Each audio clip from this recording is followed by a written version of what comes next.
Grade 12s, welcome to the screencast about the home front in World War II. Specifically, the references will be made to the home front, Chapter 10, Food Supplies and Rationing, which is in your homework package, and 22 Women in the Armed Forces.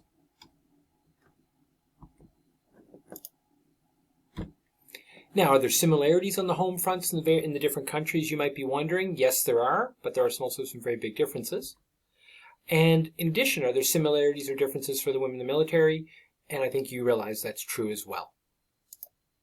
So, women in the war, what we can see here is we have that they all joined in war production, almost all joined in resistance movements, and then finally, only in the USSR were women in combat roles. So, the picture on the right here is a picture of a female Soviet officer helping her male comrade, whereas here in Canada, where they might be in the armed forces, they were doing what we consider desk jobs, sometimes ferrying planes, but nowhere near combat. In Germany, of course, with the Nazis, their belief was that women were not to be in the workforce, and it was resisted, even though actually a huge number of German women worked on farms, the family farms. By 1939, 14.6 million female workers and another 250,000 had entered the workforce by World War II, but in 1939 there were 14.6 million female workers. They were never allowed a military service, though later, in another podcast, rather screencast, we won't talk about it, but there were female guards with the SS at the death camps and the work camps. In order to pick up in what may be some areas like the slack or the areas opened by the men having to serve in the military, they would bring in foreign workers, either forced or paid, to make up for the differences in the numbers. Now, in terms of women, we have that millions were employed in the war effort, and in fact, all women from 18 to 60 were registered in preparation for conscription. And now if you look at the bottom of the page, you'll see that's a multiple choice question. And you'll be asked what ages were required to register, and the answer is 18 to 60. So keep watching those multiple choice answers. By 1943, 90% of the unmarried and 80% of the married women were in war effort jobs. And non-combat roles they had in the Women's Air Force, in the Women's Royal Navy, in the auxiliary service here, the ATS. I always need to check what that is. That's the Auxiliary to Territorial Service, where they were truck drivers, did maintenance. There was also the Women's Land Army, which the poster is shown as being very glamorous, but was tough work and not one of the most popular areas to go into when you're conscripted. Above, you can see in the ATS, they were actually manning guns in some cases. And that was especially true with the Royal Navy. Now, you might recognize one of the women in this picture. They've all got their hands dirty. They're learning how to be drivers and mechanics. Here's a closer-up picture of the lady. She's the one on the far left. Here she is right here.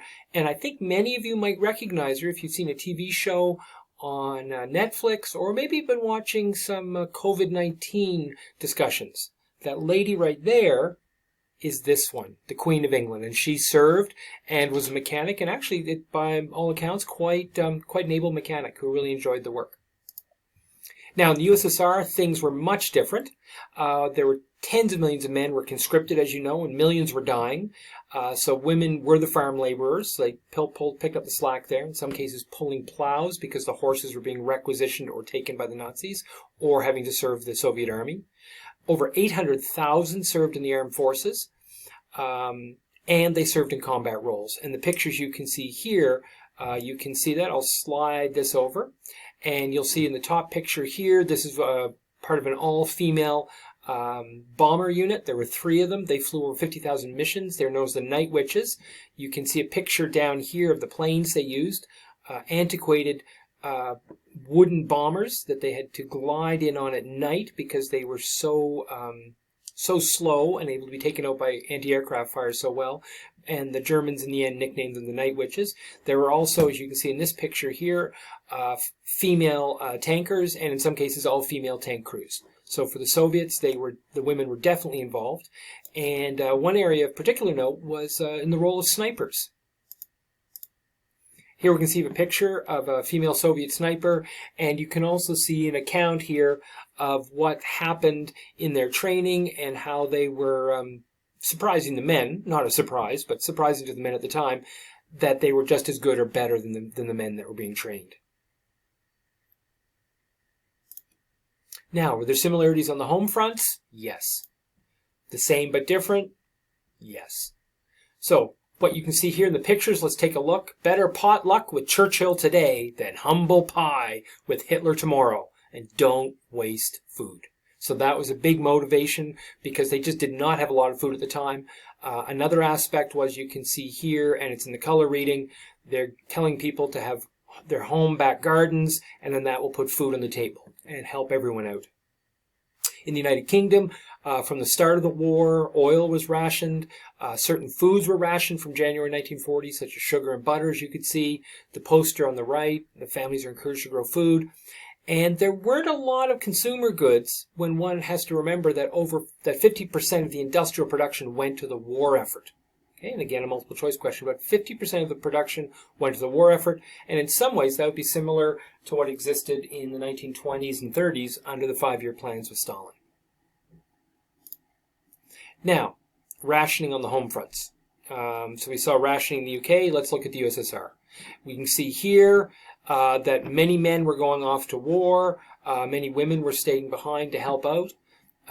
But in terms of the war, they lost a tremendous amount of productive land during Barbarossa when the Ukraine and other of the Soviet Socialist republics were invaded. And of course, they lost all the male farm labor when they were being conscripted. And under rationing, it's been seen that children and elderly were given 700 calories a day, adult factory workers 1,500 calories a day. Notable exception were coal miners who were given 4,000 calories a day, but then again it was seen that their efforts, that the war effort rested on them for smelting steel and heating. Now, under Soviet occupation, things could be even worse, and a picture here you can see is from Leningrad, and what they're actually writing is that during shelling, this side of the street is more dangerous, and Leningrad had a 13-month period where the only food available to citizens was 125 grams of bread per day, and of that bread, 50% was basically inedible material such as sawdust. In the UK and in the USSR, people were asked to improvise gardens across the country. In the USSR, parks, public land, space between roads was all developed just because they were so desperate for food.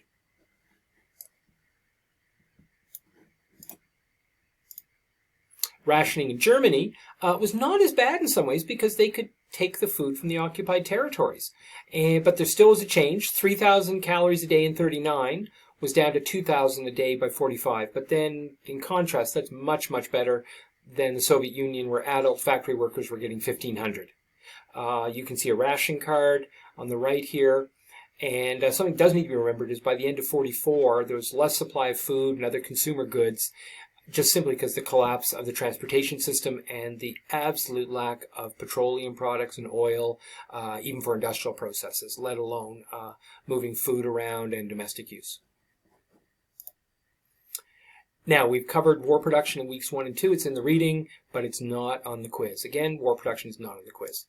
So, quick view of the home fronts we've had, and you'll be digging into that, looking at food supplies and rationing and some questions there, and then women in the armed forces.